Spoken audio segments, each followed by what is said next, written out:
சின்ன மருமகள்ல அடுத்து என்ன நடக்க போகுதுன்னு வாங்க பார்க்கலாம். இங்க கருப்பு வந்துட்டு தமிழ் சொன்னதை கேட்டு வெளியில போய் அக்கம் பக்கத்துல மாப்பிள்ளைய பத்தி விசாரிச்சு பார்ப்போம் அப்படின்னு சொல்லிட்டு போறாரு. அங்க ஒரு அக்கா உட்கார்ந்துருக்காங்க. அந்த அக்கா கிட்ட போய் இந்த ஹோட்டலை பத்தி உங்களுக்கு ஏதாவது தெரியுமாக்கா? இந்த ஹோட்டலுக்கு யார் யாரெல்லாம் அடிக்கடி வருவாங்கக்கா அப்படின்னு சொல்லிட்டு கருப்பு கேட்கவும், ஏன்பா இதெல்லாம் நீ கேட்டுக்கிட்டு இருக்க அப்படின்னு அந்த அக்கா கேட்கவும், இல்லக்கா சும்மாதான் கேட்குறேன். எங்க வீட்டு பிள்ளைய இந்த வீட்டு பையனுக்கு தான் நாங்க கட்டி கொடுக்க போறோம். இப்ப எங்களுக்கு ஒரு சின்ன சந்தேகம் இருக்கு, அதனால தான் விசாரிக்க வந்திருக்கேன் அப்படின்னு சொல்லிட்டு கருப்பு சொல்றாரு. அப்படியாப்பா தம்பி, அந்த நந்தகுமார் பத்தி தானே கேட்குறீங்க? அந்த பையன் கொஞ்சம் மோசமான ஆளு தம்பி. அவனை தேடி ஏதாவது ஒரு பொண்ணு இங்க வந்துகிட்டே இருக்கும் தம்பி. அதுவும் அழுதுகிட்டே தான் வருங்க. அது மட்டும் இல்லாம அவன் ஏதோ அங்க உள்ள பொண்ணுங்களை எல்லாம் வீடியோ எடுத்து மிரட்டுறதா கேள்விப்பட்டு இருக்கேன். இது பெரிய இடத்து சமாச்சாரம் தம்பி, எங்களால எதுவும் பண்ண முடியல தம்பி அப்படின்னு சொல்லிட்டு அந்த அம்மா சொல்லவும், சரிக்கா இது ஒன்று போதுங்கா, ரொம்ப நன்றி அக்கா அப்படின்னு சொல்லிட்டு கருப்பு வேற பக்கம் போய் விசாரிச்சுக்கிட்டு இருக்காரு. அண்ணே, அந்த ஹோட்டல் ஓனர் இருக்காருல நந்தகுமார், அவரை பத்தி உங்களுக்கு எதுவும் தெரியுமானே அப்படின்னு கருப்பு கேட்கவும், அந்த பையனாப்பா, அவன் சரியான குடிகாரம்பா.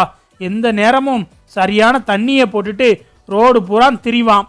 அது மட்டும் இல்லாம நிறைய பொண்ணுங்களையும் அவன் ஏமாத்தி இருக்கான். இந்த ஹோட்டலுக்கு நிறைய பொண்ணுங்கள்லாம் வந்து அழுதுகிட்டு கண்ணீரும் கம்பளையுமா போகுங்கப்பா அப்படின்னு அவரும் சொல்றாரு.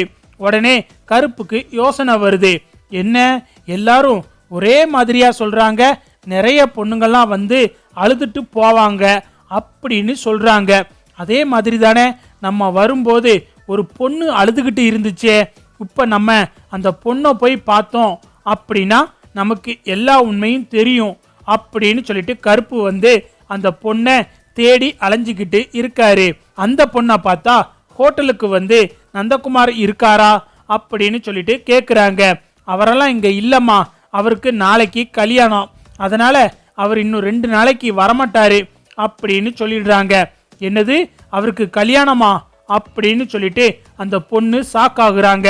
நீங்க வேணா அவங்க ஃப்ரெண்ட்ஸை போய் பாருங்க அப்படின்னு சொல்றாங்க.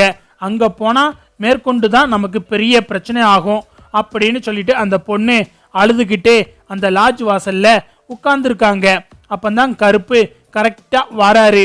நம்ம தேடி வந்த பொண்ணு அங்க இருக்கு, நம்ம அந்த பிள்ளைகிட்ட போய் விசாரிப்போம் அப்படின்னு சொல்லிட்டு கருப்பு போறாரு. ஏம்மா எதுக்குமா அழுகிற அப்படின்னு கருப்பு கேட்கவும், வேணாங்க நான் இங்க இருந்து கிளம்புறேன், ஏதாவது சொன்னேன்னா பெரிய பிரச்சனை ஆயிரும் அப்படின்னு அந்த பொண்ணு சொல்லவும், ஏமா எதா இருந்தாலும் பயப்படாம சொல்லுமா, அண்ணன் நான் இருக்கேன். இந்த ஹோட்டல்ல இருக்கானே நந்தகுமார், அவனுக்கு தான் எங்க வீட்டு பிள்ளைய கல்யாணம் பண்ணி கொடுக்க போறோம். அவனை பத்தி ஒரு சில விஷயம்லாம் நாங்க கேள்விப்பட்டோம், அதனால தான் நான் இங்க விசாரிக்க வந்தேன். நீ ஏமா அழுகிற அப்படின்னு சொல்லிட்டு கருப்பு கேட்கவும், அண்ணே அதை ஏன்னே கேட்குறீங்க, எனக்கு பெரிய பிரச்சனை இருக்குனே. அந்த நந்தகுமார் சரியான பொம்பளை பொறுக்கினே, அவனுக்கு போய் ஏனே உங்க வீட்டு பிள்ளைய கல்யாணம் பண்ணி கொடுக்குறீங்க? அவன் இந்த ஹோட்டலுக்கு வர பொண்ணுங்களை எல்லாம் சிசிடிவி மூலமா உள்ள இருந்தே வீடியோல பார்த்து ரசிக்கிறானே. அவங்க ட்ரெஸ் மாத்துறது, குளிக்கிறது, இப்படி எல்லாத்தையும் படம் எடுத்து அதை வச்சு அவங்கள மிரட்டுறானே. என்னைய மாதிரி நிறைய பொண்ணுங்க பாதிக்கப்பட்டிருக்காங்க. நான் இந்த ஹோட்டல்ல வந்து தங்கி இருந்தப்ப நான் ட்ரெஸ் மாத்துறத வீடியோ எடுத்து வச்சுட்டு என்னைய மிரட்டுறானே. அந்த வீடியோ மட்டும் வெளிவந்துச்சுன்னா எங்க குடும்பத்துல எல்லாரும் தூக்கு மாட்டி தானே சாகணும் அப்படின்னு சொல்லிட்டு அந்த பொண்ணு அழுகுறாங்க. என்னம்மா சொல்ற, நீ சொல்றத பார்த்தா அந்த நந்தகுமார் ரொம்ப மோசமான ஆளா இருப்பான் போலையே அப்படின்னு சொல்லிட்டு கருப்பு சொல்லவும், ஆமானே அவன் சரியான பொம்பளை பொறுக்கினே, அவனுக்கு மட்டும் உங்க வீட்டு பிள்ளைய கல்யாணம் பண்ணி கொடுத்துடாதீங்கனே அப்படின்னு அந்த பொண்ணு சொல்லவும், சரிம்மா சரிம்மா, இப்ப இந்த ஹோட்டல்ல எங்க வீட்டு பிள்ளை வேற ரூம்ல தங்கி இருக்காமா அப்படின்னு கருப்பு சொல்லவும், அண்ணே உடனடியா அந்த பொண்ணை இங்க இருந்து கூட்டிட்டு போங்க, இல்ல அப்படின்னா உங்க கூடவே வச்சுக்கோங்க அப்படின்னு சொல்லிட்டு அந்த பொண்ணு சொல்றாங்க.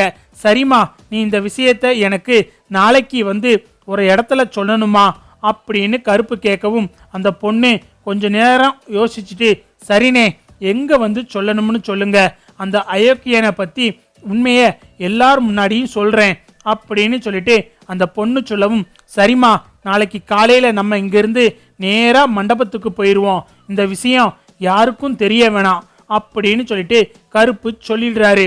அடுத்து பார்த்தா கருப்பு வேகமா போய் தாமரைய எழுப்புறாரு.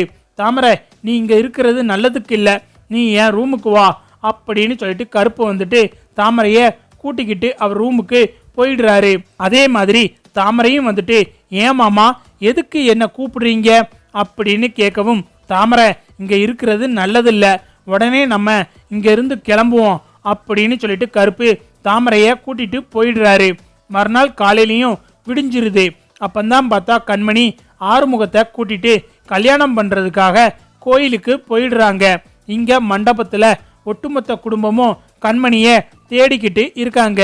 அப்பந்தான் அப்பத்தா வந்துட்டு மோகனா கிட்ட கேக்குறாங்க, என்ன மோகனா கண்மணியே எங்க, ஆறுமுகம் தானே வண்டியில கூட்டிட்டு வரேன்னு சொன்னான் அப்படின்னு சொல்லிட்டு அப்பத்தா கேட்கவும் ஆமா அத்தை இந்நேரம் வந்திருக்கணும், ஆனா 2 பேரையும் காணமே அப்படின்னு மோகனா அப்பத்தா கிட்ட சொல்லிக்கிட்டு இருக்காங்க. இந்த பக்கம் பொண்ணு இன்னும் வரல, பொண்ணு எங்க இருக்குன்னு தகவல் இல்லை அப்படின்னு சொல்லிட்டு மாப்பிள்ளை வீட்டுக்காரங்க காதுக்கு தகவல் வருது. என்னங்க முகூர்த்தத்துக்கு நேரமாச்சு, இப்போ வந்து பொண்ணை காணோம்னு சொல்றீங்க அப்படின்னு சொல்லிட்டு மாப்பிள்ளை வீட்டுக்காரங்க பிரச்சனை பண்ண ஆரம்பிக்காங்க. உடனே ஈஸ்வரி வந்துட்டு மாப்பிள்ளையோட அப்பா கிட்ட வந்து அண்ணே கொஞ்சம் பொறுங்கனே, அவங்க வந்த கார்ல ஏதாவது பிரச்சனையா இருக்கும், அதனால தான் லேட் ஆகுது, மாமா நீங்க அந்த ஆறுமுகத்துக்கு ஃபோன் பண்ணுங்க மாமா அப்படின்னு ஈஸ்வரி சொல்லவும் ஆறுமுகத்துக்கு ஃபோன் பண்றாங்க. ஆனா ஆறுமுகம் ஃபோன் சுவிட்ச் ஆஃப்ல இருக்கு. உடனே ராஜாங்கம் வந்துட்டு போலீஸுக்கு ஃபோன் பண்ணி கண்மணி வந்த கார் நம்பரை சொல்லி தேட சொல்றாரு. போலீஸும் தேடி பார்த்துட்டு சார் நீங்க சொன்ன நம்பர்ல இருக்கிற வண்டி எங்க இருக்குன்னே தெரியல சார், இந்த சரௌண்டிங்ல பெட்ரோல் போடுற எந்த இடத்துலையும் அந்த வண்டி வந்துட்டு போகல சார் அப்படின்னு சொல்லிட்டு போலீஸ் சொல்றாங்க. சரி இன்னும் தீவிரமா தேடுங்க அப்படின்னு சொல்லிட்டு ராஜாங்கம் போலீஸ் கிட்ட சொல்லிக்கிட்டு இருக்காரு. இங்க எல்லாரும் ரொம்ப பதற்றத்தோட இருக்காங்க.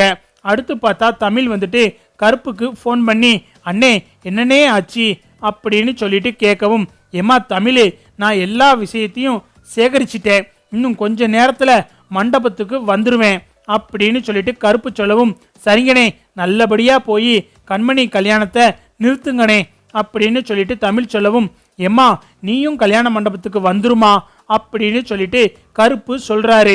அண்ணே எனக்கு காலேஜுக்கு போகணும் அப்படின்னு தமிழ் சொல்லவும் சரிம்மா பார்த்து போமா அப்படின்னு கருப்பு தமிழ் கிட்ட சொல்லிக்கிட்டு இருக்காரு. அடுத்து பார்த்தா தமிழ் காலேஜுக்கு போற வழியில கோயிலுக்குள்ள கண்மணியையும் ஆறுமுகத்தையும் பார்த்துடுறாங்க. அப்பந்தான் ஆறுமுகம் கண்மணி கழுத்துல தாலி கட்ட போறாரு. உடனே தமிழ் வந்துட்டு வேகமா கோயிலுக்கு ஓடி போய் நிறுத்து ஆறுமுகம், என்ன கண்மணி இதெல்லாம், 2 பேரும் என்ன பண்ணிக்கிட்டு இருக்கீங்க அப்படின்னு சொல்லிட்டு தமிழ் சத்தமா கேக்குறாங்க. அண்ணி எங்களுக்கு வேற வழி தெரியல அண்ணி அப்படின்னு கண்மணி சொல்லவும் இதெல்லாம் உனக்கு முட்டாள்தனமா இல்ல, இவ சொல்றானா உனக்கு எங்க போச்சு புத்தி அப்படின்னு சொல்லிட்டு ஆறுமுகத்தை பார்த்து தமிழ் கேக்குறாங்க. அது வந்துமா அப்படின்னு ஆறுமுகம் இழுக்கிறாரு. உடனே இங்க இருந்து 2 பேரும் கிளம்புங்க அப்படின்னு சொல்லிட்டு தமிழ் 2 பேரையும் கூட்டிக்கிட்டு மண்டபத்துக்கு போயிட்டு இருக்காங்க. இந்த பக்கம் கருப்பு வந்துட்டு அந்த பொண்ணையும் தாமரையும் மண்டபத்துக்குள்ள கூட்டிட்டு வராரு. மண்டபத்துக்குள்ள வரவும் அந்த பொண்ணு வந்துட்டு வேகமா போய் மாப்பிள்ளையோட சட்டையை பிடிச்சி டேய் அயோக்கிய ராஸ்கல் என்னடா பண்ணிக்கிட்டு இருக்க, கல்யாணங்கிற பேர்ல ஒரு பொண்ணோட வாழ்க்கைய கெடுக்க பாக்கியாடா அப்படின்னு சொல்லிட்டு அந்த பொண்ணு மாப்பிள்ளைய போட்டு அடிக்கிறாங்க. ஏமா ஏமா எதுக்குமா என் மகனை போட்டு அடிக்கிற அப்படின்னு சொல்லிட்டு கருப்பசாமி ஓடி வராரு. என்னங்க புள்ள பெத்து வச்சிருக்கீங்க, லாட்ஜுக்கு வர பொண்ணுங்களை எல்லாம் வீடியோ எடுத்து வச்சு மிரட்டிக்கிட்டு இருக்கான் அப்படின்னு சொல்லிட்டு அந்த பொண்ணு சொல்லவும் அதை கேட்டுட்டு ராஜாங்கம் மோகனா அப்பத்தா சேதுன்னு எல்லாரும் அதிர்ச்சி ஆயிடுறாங்க. அப்பந்தான் கருப்பு வந்துட்டு நடந்த விஷயத்தை எல்லாம் சொல்றாரு. மாமா இவனை பத்தி நேத்து தமிழ் என்கிட்ட எல்லா விஷயத்தையும் சொல்லிச்சு மாமா, நானும் இவனை பத்தி விசாரிக்கிறதுக்காக இவனோட ஹோட்டல்ல போய் தங்கினேன். அப்பந்தான் இந்த பொண்ணு இவனை அங்க தேடி வந்து அழுதுகிட்டு இருந்துச்சு மாமா. இந்த பொண்ணுகிட்ட ஏமா அழுகிறேன்னு விசாரிச்சு பார்த்தா மாப்பிள்ளையோட லட்சணம் என்னன்னு தெரிஞ்சது. உடனே நான் இந்த பொண்ணை கையோட இங்க கூட்டிட்டு வந்துட்டேன் அப்படின்னு சொல்லிட்டு கருப்பு சொல்றாரு. கருப்பு சொன்னதை கேட்டு ராஜாங்கம் வந்து மாப்பிள்ளைய போட்டு அடிக்கிறாரு. டேய், என்னடா நினைச்சுக்கிட்டு இருக்க? பொம்பளை பிள்ளைங்கன்னா அவ்வளவு இலக்காரமாவாடா போச்சு உனக்கு அப்படின்னு சொல்லிட்டு மாப்பிள்ளைய போட்டு ராஜாங்கம் அடிச்சுக்கிட்டு இருக்காரு. அப்பந்தான் பார்த்தா போலீஸும் வந்துட்டு மாப்பிள்ளைய பிடிச்சிட்டு போயிடுறாங்க. அடுத்து பார்த்தா மண்டபத்துக்குள்ள கண்மணியும் ஆறுமுகமும் மாலையும் கழுத்துமா வாராங்க.